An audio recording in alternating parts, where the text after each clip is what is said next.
Bakit kapag buhay pa yung tao, parang wala kayong pakialam kahit anong mangyari sa kanya?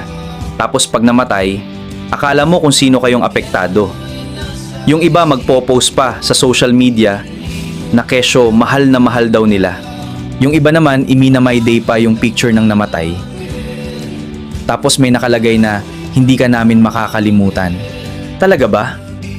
Nung nabubuhay nga ni hindi nyo maalalang kamustahin man lang.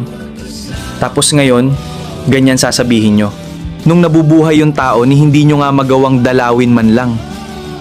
Anong klaseng isip ang meron kayo para gawin yan?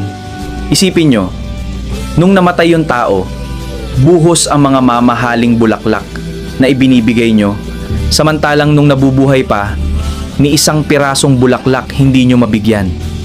Kaya huwag kayo umasta na parang apektado kayo sa pagkamatay ng tao. Kung talagang mahal nyo yung tao, ipakita nyo, iparamdam nyo sa kanya habang nabubuhay pa siya. Hindi yung kung kailan patay na saka nyo makikita yung halaga niya.